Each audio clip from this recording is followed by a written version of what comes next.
প্রিয় দর্শক, আজকে আমাদের মাঝে উপস্থিত আছেন ঢাকা ৩২ থেকে কলামার্কার প্রার্থী মাশফিক এনাম তুর্য, যিনি শেষবার দিনের ভোর রাতে করে নির্বাচিত হয়েছেন বলে শোনা যায়। মাশফিক এনাম তুর্য, আপনাকে স্বাগতম আমাদের অনুষ্ঠানে। কেমন আছেন?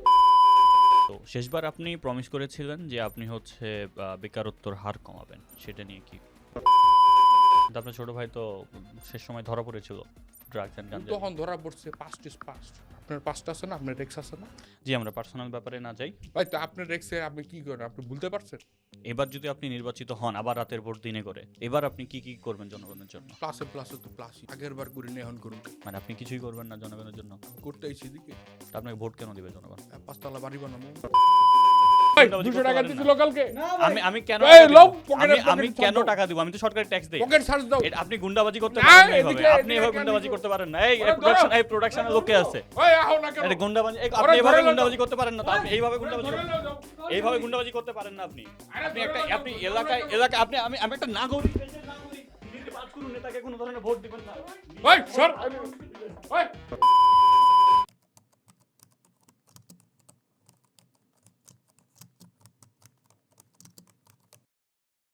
প্রিয় দর্শক, আজকে আমাদের মাঝে উপস্থিত আছেন ঢাকা ৩২ থেকে কলামার্কার প্রার্থী মাশফিক এনাম তুর্য, যিনি শেষবার দিনের ভোর রাতে করে নির্বাচিত হয়েছেন বলে শোনা যায়। মাশফিক এনাম তুর্য, আপনাকে স্বাগতম আমাদের অনুষ্ঠানে। কেমন আছেন আপনি? জনগণকে আমার সালাম। ওয়েলকাম সালাম।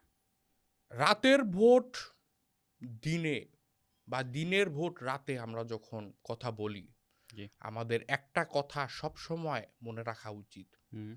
আমি রাতের ভোট চুরি করিনি।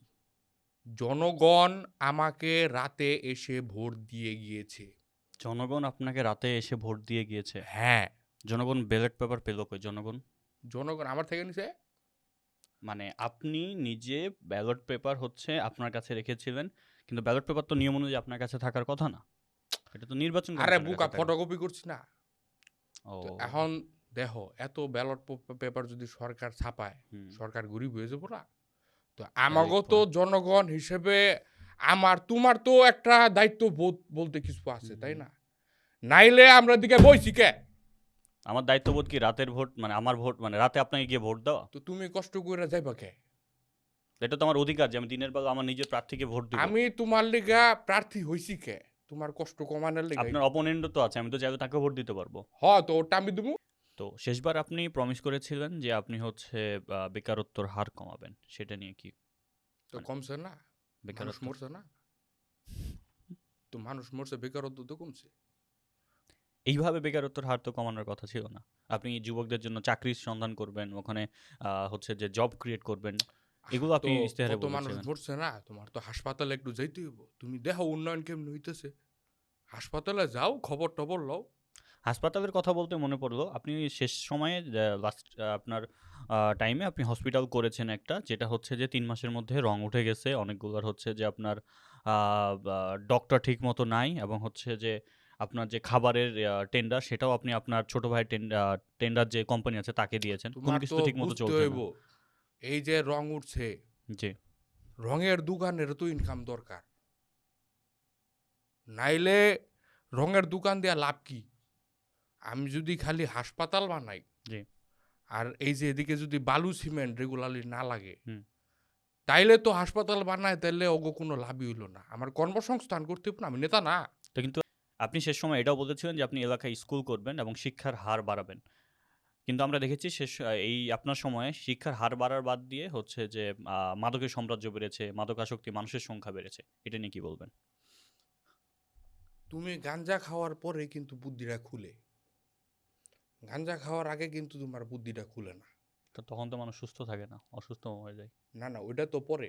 হুম। আগে তো গাঞ্জা খাইতে হইব। তুমি দেখো, গাঞ্জার অপরাধ যদি না থাকে, হুম। তাইলে তো পুলিশ ব্যস্ত থাকবো না, তাই না? পুলিশরে ব্যস্ত রাখতেই তো গাঞ্জার প্রচলন। আর কেউ যদি গাঞ্জা না খায়, তাইলে অপরাধ বাড়বো কেমনে? আর আমি যদি অপরাধ নাই পাই, তাইলে নির্বাচনী ইশতেহার কি কম কম। তার মানে আপনি যে যে আপনি ড্রাগসের কথা বললেন, এলাকার সবচেয়ে বড় ড্রাগসের যে হচ্ছে সার্কেল, সেটা চালায় আপনার ছোট ভাই। এখান থেকে আপনার হচ্ছে এটা নিয়ে কি বলবেন আপনি? আমার ছোট ভাই জি। ওই তো বোধাই ওই কিছু জানে, ওই যদি গাঞ্জা বেচে ওর তো থাপড়ায় থোতা ফাটালাম। কিন্তু আপনার ছোট ভাই তো শেষ সময় ধরা পড়েছিল ড্রাগস অ্যান্ড ও গাঞ্জা তখন নিয়ে। ধরা পড়ছে, পাস্ট ইজ পাস্ট। আপনার পাস্ট আছে না, আপনার রেক্স আছে না? জি, আমরা পার্সোনাল ব্যাপারে না যাই। ভাই তো আপনার রেক্সে আপনি কি করেন, আপনি ভুলতে পারছেন? আমার ভাই আপনি 5 বছর আগে কি করছে এটা আপনি পুরো রয়েছেন কে? আপনি সে সময় বলেছিলেন আপনি রোড করবেন, রোড তো করেন নাই, এটা নিয়ে কি বলবেন? এলাকার কোন রাস্তাঘাটের উন্নয়ন আপনি করেন নাই। রাস্তা ভাঙিও তো নাই। যে আপনি এই যে গতবার যে ইস্তেহার দিয়েছিলেন তার কিছুতে আপনি করেন নাই। এবার যদি আপনি নির্বাচিত হন আবার রাতের ভোট দিনে করে, এবার আপনি কি কি করবেন জনগণের জন্য? প্লাসে প্লাসে তো প্লাসই হয়। আগের বার করি না, এখন করুম কে? মানে আপনি কিছুই করবেন না জনগণের জন্য? আমি করতে আইছি দিকে। তা আপনাকে ভোট কেন দিবে জনগণ? 5 তলা বাড়ি বানাবো আমি। আপনি বাড়ি বানাবেন, এখানে জনগণের কি লাভ, দেশের কি লাভ? আরে তো বাড়ি বানাবো না। আপনি আপনার জন্য বানাবেন, কিন্তু দেশের কি লাভ এখানে, জনগণের কি লাভ? জনগণ আরে আপনাকে কেন ভোট দিবে? জনগণ ভোট দিব, জনগণের ভোট দেওয়ার অধিকার আছে। আমি তো বাড়ি বানাবো। তা আপনাকে না ভোট দিয়ে আপনার অপোনেন্টকেও দিতে পারে। ওই 8 তলা বাড়ি বানাবো, আমি তো 5 তলা বানাবো। মানে আপনারা কেউই হচ্ছে জনগণের কথা ভাববেন না, জনগণের উপকার আরে ভাববেন না। জনগণ কি এমন করে যে জনগণের কথা ভাববো? আমাগরে জনগণ ভোট দেয়লে একবার। হুম। আপনি জনগণের টাকায় তো আপনার বাড়ি বানাইতেছেন, জনগণের ট্যাক্সের টাকায় তো আপনার অপোনেন্ট হ্যাঁ, আটতলা তো বানাইতেছে। ওরা কামলা দিব না আমার বাড়িতে 5 তলা বানাবো? সবাই আপনার বাসাতে কামলা দিব ওই জন্য আপনাকে, আপনি হচ্ছে যে বাড়ি বানাবেন? আরে তো কর্মসংস্থান হইতেছে না বুকা, তো প্রতিশ্রুতিতে কি কইছি আমি? কর্মসংস্থান সৃষ্টি করতে হবে, আমার প্রতিশ্রুতি নাম্বার 3। তো মানুষের বেকারত্ব যে সমস্যা, আমি 5 তলা বাড়ি না বানাইলে কেমনি সমাধান হবে? এইভাবে আপনি কর্মসংস্থান বৃদ্ধি করবেন? তো লাগলে 8 তলা বানালাই। জি, আমরা বুঝতে পেরেছি আপনি কিভাবে কিভাবে কর্মসংস্থান বানাবেন। তো তুমিও হুম। বড় জি। 9 তলা বানালাম তাহলে, দেশ নিয়ে আপনার পরিকল্পনা কি? এই 10 তলা। কিভাবে আপনার 10 তলা 12 তলা বাড়ি বানানোর বাইরে আপনার চিন্তা ভাবনা কি দেশ নিয়ে? দেখো, দেশ নিয়ে আমার চিন্তা ভাবনা খুবই সহজ। দেশে যে পরিমাণ টাকা আছে এটা যদি বিদেশে পাঠাই দিই, তাইলেই তো ম্যাপ পুরা সেট। জি, আপনার পুরো ফ্যামিলি হচ্ছে দেশের বাইরে, বছরে একবার করে আসে, আপনিও যান। তো আপনি নিজে আপনার এলাকার উন্নয়ন করতে চান, আপনি নিজে দেশ জাতির উন্নয়ন করতে তো চান, তো আপনার এখন এলাকার ওরা মানুষজন তো সব বাইরে সেট কেন? হয়ে গেছে, এখন আমি কি পুরুষ হিসেবে দ্বিতীয় বিবাহ করতে পারি না? আপনি দ্বিতীয় বিবাহ করেছেন? না, ওটা আপনি তো কি প্ল্যান করতে আছে। চান? এই যে এবার এই এই নির্বাচন জিতার পরে ইনশাল্লাহ। আপনার দ্বিতীয় বউকে কি প্রথম বউ তো আপনার হচ্ছে যে না, ওরা তো লন্ডনে আছে। বিদেশে গেছে গিয়া এখন। আপনার দ্বিতীয় বউকে কোথায় পাঠাবেন? ওরা সিঙ্গাপুর যাও, আরেক ফ্যামিলি তো আছে এই লন্ডনে। কিন্তু আপনার বেতন তো মাত্র 1.5 লাখ টাকা, আপনি এত 1.5 লাখ টাকা দিয়ে এত কিছু কিভাবে করছেন? এটার লেগে তো নির্বাচন করতেছি। কিসের জন্য? এই যে 1.5 লাখ টাকা বেতন 1.5 বুঝায় লাখ? না তো? কিন্তু 1.5 একটা লাখ টাকা? ফ্যামিলি এখন 1.5 লাখ টাকা দেওয়া হয়। আপনার আর্নিং সোর্স কি? এই যে নির্বাচন।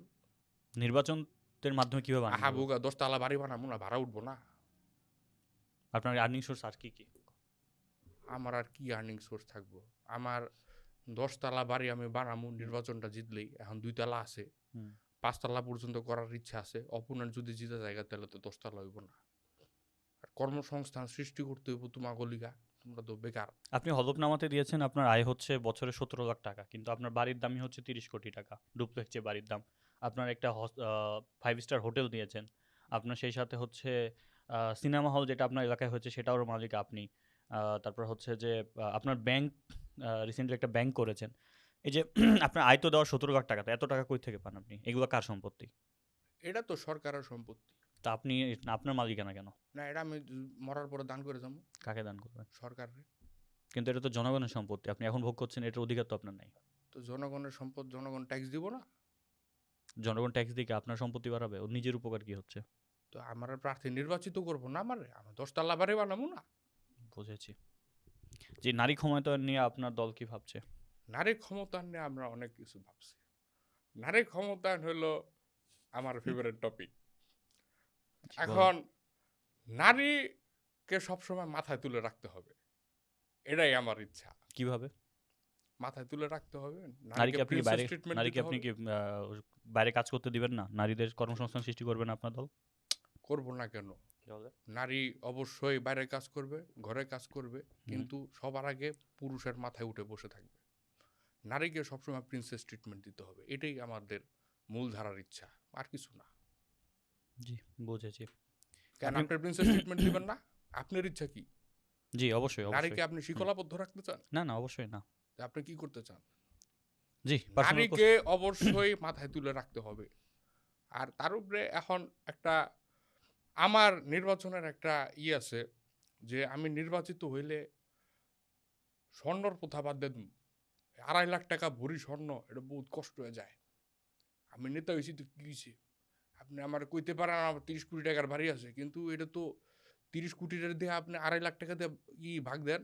আমার যে আমি করুম, আমার পছন্দের মানুষ, ওই তো একটু রাগ করলেই আমার ১ ভরি স্বর্ণ কিনা দিলে আমার সব টাকা শেষ। যে আপনি আপনার ইশতেহারে তো নাই, কিন্তু আমরা জেনেছি যে আপনার স্ত্রীর ১ম পক্ষের স্ত্রী যেটা এখন আছে, ২য় পক্ষের স্ত্রী তো আপনি নির্বাচনের পর না, বিয়ে আমি করবেন একদম বলেছেন। লয়াল মানুষ। হুম, ২য় স্ত্রী হুম। কেন বলবেন? তাহলে কি সেটা আপনার? ওইটা কিছুই না। ওইটা এক্সিস্টই করে না। ওটা কি আপনার সাইড চিকস? না, আমার মুড সুইং হইছে। আমি ওইটারে ক্যানসেল করে দিছি। আমি এখন লয়াল। জি, কেমন ভাবে আমি আপনাকে বুঝেছি। আপনি প্রত্যেক মাসে একবার করে দুবাই যান। কেন যান? পারফিউম কিনতে। শুধু পারফিউম কিনতে যান? তা কি আপনি আপনি পারফিউম পারফিউম কিনেন, আপনার শরীরের গন্ধ আমার কি করুম? আপনি পারফিউম কিনতে যান সরকারের টাকায়? সরকারের টাকা দিয়ে আমি এত কিছু করুম কে? আমার ঠেকা পড়ছে সরকারের টাকা দিয়ে কিন্তু আমি এত আপনার কিছু। তো যেটা হচ্ছে বিল জমা দেন সেটা তো সরকারি ইয়াতে জমা দেন। আরে বুকা, আমি নির্বাচিত প্রার্থী না। হুম। তো নির্বাচিত প্রার্থী কার টাকা দিয়ে যাবো? আমার টাকা দিয়ে না, সরকারের টাকা আপনি দিয়া। জি, আপনি আপনি কি এলা আপ আনএমপ্লয়মেন্টের কথা কয়? আপনি সুপ্রিতে বয়ে থাকে আবার এমপ্লয়মেন্টের কথা কয়। আপনি আপনার এলাকার ২ টা মসজিদের সভাপতি হয়েছেন এবং সমস্ত মসজিদের অডিটে দেখা গিয়েছে যে ৩০ কোটি টাকার মতো আপনি হিসাব জমা দেননি বা সে ৩০ কোটি টাকার হিসাব পাওয়া যাচ্ছে না। এটা নিয়ে আপনার মতামত কি? আল্লাহর মাল আল্লাহর কাছে গেছে গা। এটা আমার কি? তো আপনাকে প্রায় দেখা যাচ্ছে এখন বিভিন্ন রাজনৈতিক সভায় আপনি আপনার ছোট ভাইকে রিপ্রেজেন্ট করছেন আরকি। হুম। কিন্তু আপনার এলাকায় যে এত বছর ধরে একটা নেতা রাজনীতি করে বড় হয়েছে, জেল খেটেছে, গুম হয়েছে, তার আসলে রাজনৈতিক ভবিষ্যৎ কি? আপনার পরবর্তীতে তো মনে হচ্ছে আপনার এমপি প্রার্থী আপনি আপনার ছোট ভাইকে দিবেন। এটা নিয়ে আপনার পরিকল্পনা কি? ওরটা ওই বুঝুক গে, আমি আমার বাইরে বুঝুক। ওরটা আমি ওই জেল খাটছে, আমার সিম্পাথি আছে। আমি কি করু? কিন্তু আপনি তো মানে একটা দলের তো অবশ্যই তারা এতদিন কাজ করেছে, ওরা তো অবশ্যই চিন্তা করবে যে লিডে আসার জন্য। এমনকি আমি লাইভে কান্দুম। আমার আর কি দোষ? ওই বেটা জেল খাটছে, আমার সিম্পাথি আছে, কিন্তু আর হুম। কি করতে পারি আমি? আমিও জেল খাটুম এখন। নাহলে চলেন, আপনিও চলেন কাশেমপুর, আমরা দুজন খাইটা ১০ দিন। না, আমি তো খাটবো না। আমি তো জনগণের টাকা আপনি নিয়ে খাইনি। কইতেছেন কে? ওই বেটা জেল খাটছে না কি করছে, এখন হুম। আমি কি? আমি বেটার কম ভাই ভাই গ্রো করেন। আপনার এডুকেশন কোয়ালিফিকেশন কি? আপনি নাকি 5 পাস? এডুকেশন কোয়ালিটি জিনিসটা হইল, হ্যাঁ, আপনি 5 পাস? 5 কি? 5 পাস। 5 তো কত কিছু হয়ে পারে। ক্লাস 5। ঘড়ির কাঁটা 5 হয়, আমি 5 আছিলাম। তো অনেক কিছু দুনিয়াতে 5 হয়। 5 on 5। গেম অফ থ্রোনস দেখছেন আপনি? জি। আমার খুব ফেভারিট। আপনিও ওদিকে গেম অফ থ্রোনস দেখেন? হ্যাঁ, তো আমি 5 পাস না আমি? তো আপনি তো 5 পাস, আপনি ইংলিশ বুঝেন কিভাবে? বাংলা ওইটা তো সাবটাইটেল দেখেন? এখন আমার তো যদি নির্বাচন জিতি বুকা, হুম, আমার তো যাইতে হইব ওই ইউরোতে নেশনসে। হুম, ইয়ে ওই যে ট্রাম্পে হারায় ওদিকে, ওদিকে ভাষণ দিব না আমি। হুম। জাতিসংঘের ইয়াতে যাবেন গেম অফ থ্রোনস দেখা শুরু করছি আমি। ইংলিশ শেখার জন্য? হ্যাঁ, ওই যে স্প্যানিশও একটু সাইড হুম, দিয়ে মারে। আবার ওই গিয়ে একটা ড্রাগন আছে, হুম। ওখানে দতরাকি। তো ওরাও কি কি জানি ভাষায় কত কয়, আমি ওইটাও পারি। তো নেতা তো নেতার মতোই হইব, নেতার বেশ ভাষা ভালো জানতে হইব ইমপ্রুভ না? হয়েছে আপনার। তুমি পারো হুম। না? জি, আমি পারি। না, আমার দুর্ভাগ্য হচ্ছে আপনাদের মতো নেতাকে হোস্ট করতে হয়। তো তুমি কই আমার এদিকে ডাইকাই না, তুমি আজের প্রশ্ন করতেছো? তোমারে নেতা এদিকে বহাই দেই, তুমি এদিকে এরপরে করো। না, আপনার মতো তো আসলে তুমি গেম অফ থ্রোনস দেখছো? দেখো জি। নাই? কয়টা এপিসোড হুম। দেখছো? আপনি এলাকার মানুষ নিয়ে কি চিন্তা ভাবনা করেন? ওরা ওগরে হুম, সবাই আমি ব্রেকিং ব্যাড দেখামু। কেন? 2টা সিজন হুম, পর্যন্ত খুবই বোরিং, হুম। কিন্তু পরে সেই। তুমি আপনি দেখছো? আপনি আপনার এলাকার মানুষের উন্নয়ন নিয়ে কি ভাবেন? ব্রেকিং ব্যাড দেখানো তো উন্নয়ন না। এলাকার মানুষের নিয়া উন্নয়ন হইল, দেহ দেশে যে বর্তমান পরিস্থিতি, জি। এদিকে কিন্তু হুম, মানুষের এন্টারটেনমেন্ট যদি তুমি মানুষের না দাও, হুম, তাইলে কিন্তু মানুষ অনেক সজাগ হয়ে যায়, হুম, মানুষ সিরিয়াস হয়ে যায়। হুম, আমরা মানুষরে ডিটাচ করার লিগা অন্য সাইডে ব্যস্ত রাখার লিগা এন্টারটেইনমেন্ট দিয়া ব্যস্ত রাখি। যাতে আপনি আপনার মাদকের ব্যবসার দুর্নীতি চালিয়ে যেতে পারেন। না এটা তো তোমারে খাওয়াইতে। তুমি আমার গাঞ্জা হয়তো- খাও না? না, আমি গাঞ্জা খাই না। তাইলে আমি সাপ্লাই করে দেবো। আপনি সাপ্লাই কাকে দিবেন সেটা তো আপনার তো ব্যাপার। এটা তো তুমি না খাইলে আমি তোমারে মানে আমি এটা কয়ে কোনো লাভ আছে? তুমি একটা টক শোতে আমার আনছো, তুমি যদি আমার সাপ্লাই না নাও তো আমি ব্যবসায়ী হইছি কে? জি। আপনার অপোনেন্ট নিয়ে আপনার চিন্তা ভাবনা কি, তাকে কি বলতে ওরেও চান? গাঞ্জা খাওয়াবো। ও যদি গাঞ্জা না খায় তাহলে আমার লাভ কেমন হইব? তোমার বুঝতে হইব না ব্যাপারটা? আমি তো ব্যবসায়ী। একটা ব্যবসায়ীর সবসময় গোল এটাই থাকা উচিত যে প্রফিট কেমন হইব। প্রফিট না হইলে ব্যবসা আগায় না। আপনি নির্বাচনে হারলে কি করবেন? ব্যবসা ছেড়ে দেব। তখন তখন আবার পুলিশ আমার পিছে লাগবে না, অপোনেন্ট তো জিতে যাবো গা। এলাকার নির্বাচনে এইবার দেখা যাচ্ছে যে আপনার জনপ্রিয়তা নাকি অনেক কম, আপনাকে মানুষ ভোট দিতে চায় না। এটা নিয়ে কি বলবেন? তো ব্যালট পেপার ফটোকপি করেছি কে? এবার কি সে সুযোগ আছে বলে মনে করেন আপনি? লিঙ্ক তো বহু দুপরে কি কো? নির্বাচনে একটা নিয়ম ছিল যে আপনি রঙিন পোস্টার করতে পারবেন না। আপনি এলাকার সব সৌন্দর্যবোধ জায়গা সবকিছু আপনার পোস্টার দিয়ে ঘিরে রেখেছেন কেন? তো দেখ, রঙিন পোস্টার যদি কেউ না লাগায় হুম। তাহলে সবাই তো আইন মানলো। হুম। সবাই যদি আইন মানে হুম। তাহলে আইন ভাঙলো কেরা? আপনি আইন ভাঙেন, আইন তো ভাঙার লিগায় বানাইছে, নাহলে আইন বানাইছে কে? কিন্তু আপনি নিজেও তো আইন বানান, আপনি আইন ভাঙবেন কেন? এটার লিগেই তো আমি যাইতেছি, যাতে দেখাইতে পারি যে আইন মানুষ ভাঙে আর আমরা ওই আইন আবার বানাই। আপনি এলাকাতে যতগুলো চাকরি হয় সবগুলোতে আপনার রেফারেন্স লাগে, আপনাকে টাকা দিয়ে না হয় চাকরি হয় না কেন? এটা নিয়ে কি বলবেন? তো মা, আমি নেতা না, আমার পারমিশন ছাড়া চাকরি হইব কে? কিন্তু আপনাকে কেন টাকা দিতে হবে চাকরি পাওয়ার জন্য? আমি নেতা না, আমার টাকা না দিলে আমি বাড়ি বানাই 10 তলা। তুমি 10 তলা বাড়িতে আইবা না? এলাকায় যত চাঁদাবাজি হয় সবগুলো চাঁদাবাজি নাকি আপনি করেন, আপনার দল করেন, কি পরিকল্পনা তো কি? তোমার কি মনে হয় তুমি এদিকে বয়ে থাকবা? তুমি আমারে 200 টাকা কালকে রাইতে পাঠানোর কথা বিকাশে, তুমি পাঠাইছো? আমি আপনাকে কেন টাকা পাঠাবো? আমি তো সরকারকে ট্যাক্স দিই, আমি আপনাকে কেন টাকা দেবো? তো আমিও তো সরকারের অংশই বুকা। তো সরকারকে তো আমি ট্যাক্স দেই, আপনাকে তো আবার তুমি double টাকা এমনি পাঠাবো। আমার লগে কথা কইবা কেন? এই যে আপনি এভাবে কথা বলছেন, 200 আপনার যে টাকা এটা তো আপনার- আমরা আপনার চান্দা নিতেছি না। আপনার সম্পর্কে যে বলা যে আপনার একটা গুন্ডা আমরা বাহিনী তো আছে, চান্দা নিতেছি না। আপনার গুন্ডা বাহিনী যে ওই আপনি তুমি শুধু এমনি কথা গুন্ডা, কইবা কেন? আপনার গুন্ডা বাহিনী যে তুমি মানুষজনকে তুলে একটা নিয়ে যায়, কলামার্কার হ্যাঁ, না আপনার প্রার্থীর গুন্ডা, সাথে কথা বলছো। আপনার গুন্ডা বাহিনী যে মানুষজনকে তুলে নিয়ে যে গুম করে দেয়, এই যে আপনার টোন দেখে তো মনে তুমি হচ্ছে এটা এমনি সত্য কথা কথা। কইবা কেন আমার আপনার সাথে? টোন দেখে তো মনে হচ্ছে এটা সত্য কথা আমার যে আপনি আমার গুন্ডা টোন বাহিনী। কি? আমার হ্যাঁ, টোনে কি হইছে? আপনার টোন দেখে তো মনে হচ্ছে এটা সত্য জনগণ কথা। ভালো করেই জানে তুমি বিরোধী দলের লোক। না, আমি কোনো বিরোধী অপোনেন্ট দলের না। গাঞ্জা খায়, আমি ওই কোনো- আমার থেকে সাপ্লাই লয়। আমি কোনো বিরোধী দলের লোক তুমি না। জানো ভালো করে সবকিছু। তুমি হুদাই এইদিকে জি না, আমারে জি না। ডাকছো এই আপনি আমাকে নির্বাচনী আপনি আমাকে বানচাল ব্লেম করার করতে, জন্য। আপনি এভাবে ব্লেম করতে পারেন না আমাকে, তুমি ঠিক আছে? এই হুম। গুন্ডা কই? আপনি আমাকে ব্লেম করতে পারেন না। ভাই এক মিনিট, ভাই এক মিনিট, ভাই এক মিনিট। আপনি তুমি- আপনি এভাবে তুমি টিভিতে ঢুকে এদিকে গুন্ডা নিয়ে ডাকা আসতে পারেন তুমি না। আমার গাঞ্জা সাপ্লাই লইবা না। আপনি টিভিতে তুমি গুন্ডা নিয়ে আসতে পারেন কালকা না। আমি আপনি চাঁদা- এভাবে গুন্ডাবাজি করতে পারেন না। আপনি এভাবে ওই গুন্ডাবাজি 200 করতে টাকা পারেন দিছিল না। কালকে? আমি কেন এই টাকা দিব? লও, পকেটে আমি পকেটে কেন ছাড় দাও। টাকা দিব? আমি তো সরকারের ট্যাক্স দেই। পকেট সার্চ দাও। আপনি গুন্ডাবাজি করতে না, পারেন না এভাবে। এদিকে- আপনি এভাবে এদিকে গুন্ডাবাজি কেন করতে পারেন না। এই ওরে ধরো। প্রোডাকশনের লোকে আছে। ওই আহো না কেন? এটা গুন্ডাবাজি, ওরে আপনি এভাবে ধরে লও গুন্ডাবাজি যাও। করতে পারেন না। তো আপনি এইভাবে গুন্ডাবাজি ধরে করতে- লও যাও। এইভাবে গুন্ডাবাজি করতে পারেন না আপনি। আরে আপনি ধরে একটা লও যাও, আপনি ধরে লও এলাকা যাও। আমি একটা নাগরিক, দেশের নাগরিক। নাগরিক ফুটায়। এদিকে আমু। জনগণ, সামনে নির্বাচন। আপনারা যদি মনে করেন আমি আপনাদের সেবার জন্য কোনো কাজে আসতে পারি, আপনারা অবশ্যই ভোট কেন্দ্রে যাবেন, যাকে ইচ্ছা তাকে ভোট দিবেন, কিন্তু কলা মার্কা যেন আপনার হৃদয়ে থাকে। আসসালামু আলাইকুম। দুর্নীতিবাজ কোনো নেতাকে কোনো ধরনের ভোট দিবেন না। ওই, সর। মানুষকে দিবেন। ওই, ক্যামেরা ধরে না যা, 1.5 লাখ টাকা পাবো।